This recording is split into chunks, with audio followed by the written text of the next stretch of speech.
Well, I think the situation is quite changed after the war. Uh, I believe that there is now a realization that their objectives, which they thought could be achieved through the use of force, regime change, the destruction of Iran's missile capabilities, and the surrender of the nuclear materials, I think they have realized that it is difficult to achieve these by the use of force, and therefore there is now a, a default option of trying to find a political solution. I think the incentive for a solution is also because Iran has been able to block the Strait of Hormuz, and that has had a huge economic impact. And that economic impact will continue to grow so long as the strait is closed. So I think for all these reasons, in my view, there is a greater uh, intention to try to find a political solution on the part of the United States. On the other hand, Iran has been emboldened because it has been able to survive this onslaught and it has been able to create leverage through the closing the strait. So the Iranians feel that they are in a better position, but perhaps this is only a short-term advantage. So I believe that both sides, if they are looking at it from a long-term point of view, both sides should have an equal desire for reaching a solution. Well, the Geneva talks, as far as I know, were limited to the nuclear issue. Iran had refused to talk about the proposal to constrain its missile capability, and the talks were focused on the nuclear issue. Now, of course, a number of additional issues have been raised by the conflict. So these talks, if the comprehensive agreement will have to address not only the nuclear issue, but also the issue of assurances for Iran that this will not be repeated. Thirdly, the issue of reparations or some kind of compensation that Iran will demand, whether this is through reparation payments or access to its finances or a fee on transit. All of these are options of how Iran could reconstruct itself. Then there is the issue of the region itself. The GCC states have been attacked, and there has to be in the new structure of peace in the region. There will have to be address the security environment of the whole region, which will mean the attitude and behavior of Iran, the issue of assurances to the GCC states that they will not be attacked similarly. This will raise the issue of foreign bases, the US bases in the GCC. It will also raise the issue of Iranian, the so-called axis of resistance. So once you start discussing a regional security environment, all of these issues will have to be addressed. Now, obviously, it'll depend what kind of sequencing is agreed upon to address all these issues. But these are, in my view, some of the major issues that will need to be addressed to come to a comprehensive agreement. From what I understand, I think the US is ready for direct talks, and I think the fact that they have dispatched Vice President of the United States for these talks implies very much that he would like a face-to-face discussion with the Iranians. Whether Iran agrees or not, I'm not so sure. In the past, they did not agree, but perhaps we can persuade them. to have some kind of direct talks, because in indirect talks are very awkward, very time consuming, and quite often some of the nuances of positions are missed because they are lost in translation or communication between through the mediator. So it's I think if everybody wants results, I think direct talks might would be the best way to go, but it's still not clear whether Iran will agree to direct talks. Well, I think this is the most crucial issue that will have to be addressed upfront when the talks commence. Because there is obviously, as the Vice President Vance has said, there is perhaps a misunderstanding, but it's a major misunderstanding. If it is a misunderstanding, uh, in my view, Israel is trying to find some way to sabotage the ceasefire and go back to fighting. Israel's interest is in creating chaos. It doesn't care, about the security of neither of Iran nor of the Gulf states, nor the economic impact on the U.S. and the global economy. It has a kind of singular agenda to keep fighting because that is the way Netanyahu will survive. Once the war ends, then he's likely to face court cases and likely to face an election which he might lose. So I think it is his interest. He started the war. He wants to continue the war, and that is the major problem. And this will have to be addressed. I think the U.S. is trying to address it without taking a confrontation with Israel. But I think the U.S. pressure will have to be really effective to stop Netanyahu from continuing this Lebanon adventure, which could collapse the talks.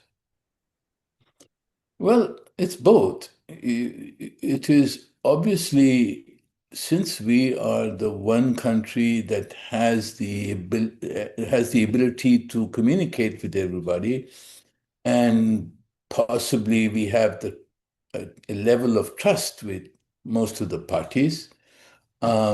Therefore, there is an opportunity for us to play a role in try to consolidate the ceasefire, extend the ceasefire, and create a process of negotiations which will address all the outstanding issues which I mentioned. But of course, it's also a responsibility, a challenge, because the differences in the positions are so vast. The complete lack of trust between the parties concerned, acute hostility between the parties. After all, after you kill the whole leadership of a country, you can't expect them to sort of shower roses at you, and vice versa. So it's going to be a challenge.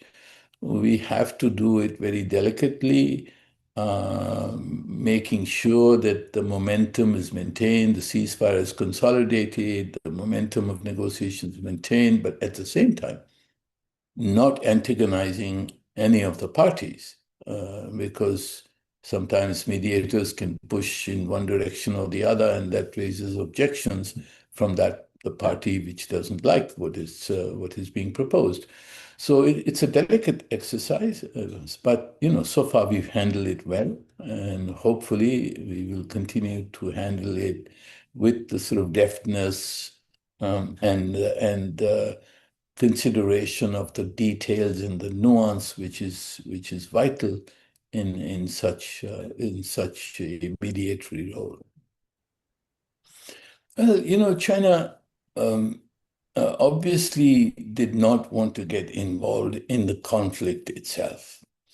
It was obviously not in China's interest to get involved in the conflict, but at the same time, it is in China's interest to see an end to the conflict. And since Pakistan has taken the lead in the mediatory efforts and has been able to communicate with all the parties, I think it was convenient for China to back Pakistan. Pakistan, after all, is a strategic partner of China, a huge level of trust between the two countries. The Chinese know we will never do anything that is contrary to their vital interests.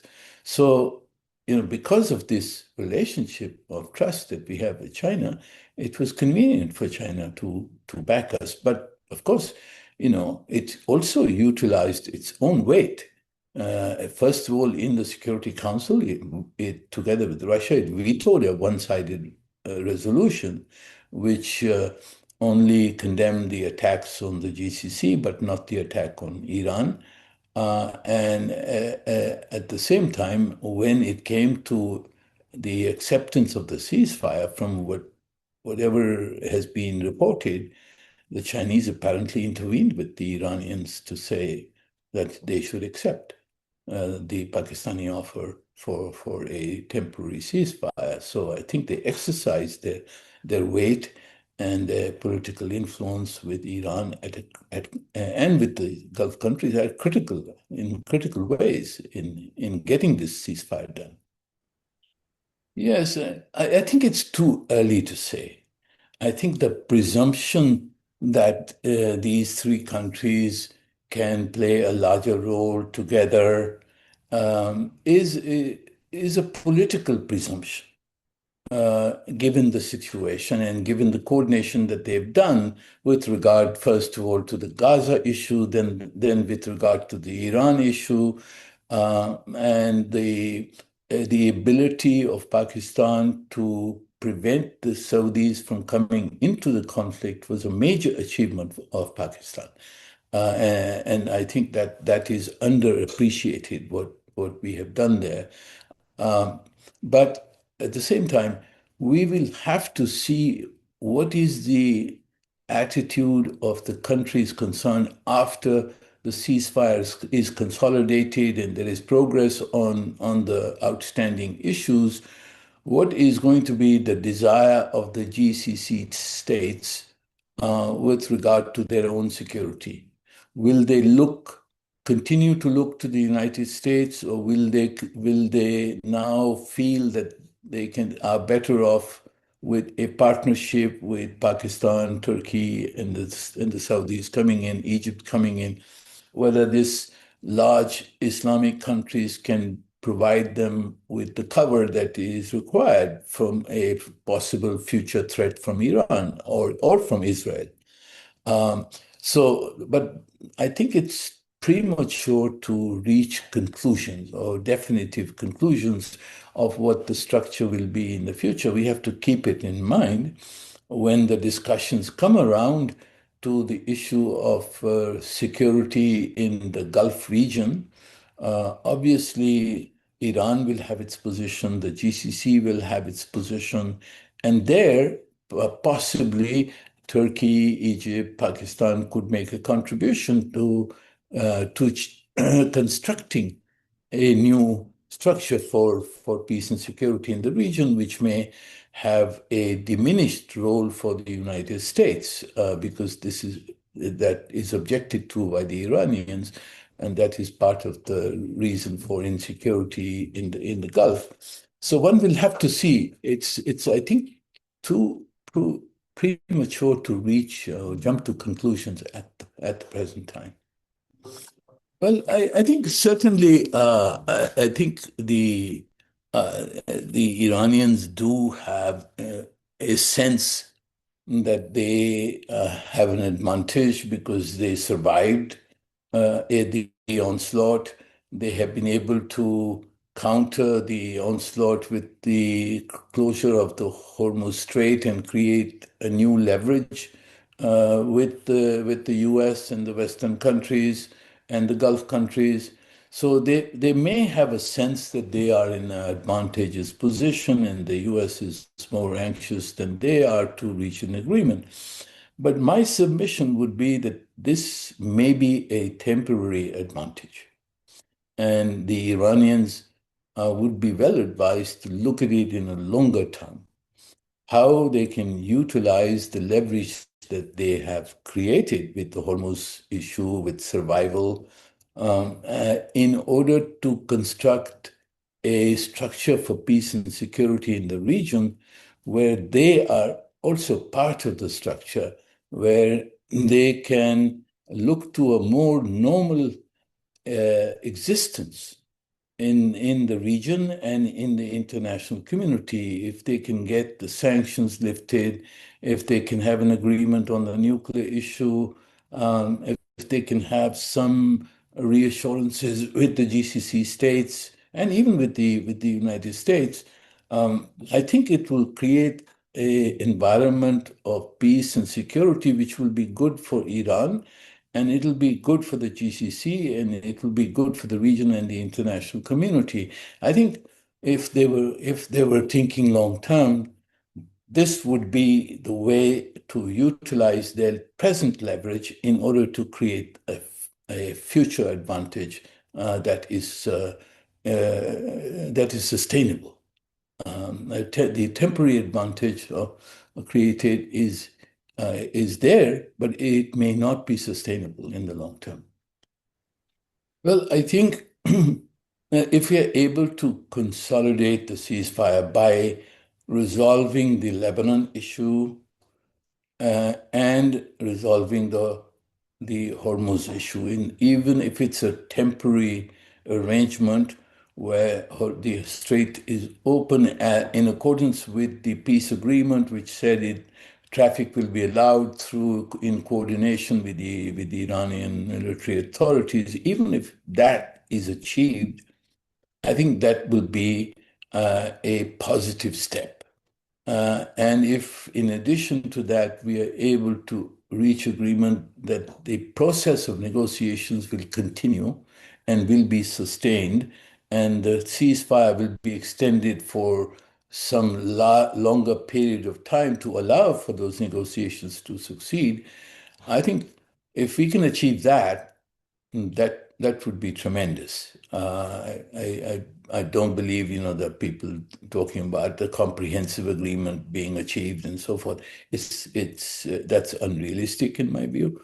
I think these small steps, but vital steps to sustain the process are the most important thing, and we need to focus on that. I'm sure our leadership and our foreign office is fully aware of what needs to be done. Can't say. I think it can go either way. I think that if there is no agreement reached on Lebanon and on the opening of the Strait of Hormuz, then the options, I mean, the US will obviously reconsider its military options. They may decide to go full force, as Mr. Trump has threatened, or they may decide to keep the conflict on a boil at a lower level of violence, while efforts continue to be made to find a solution to these two major issues up front. It could be either way. It could go either way.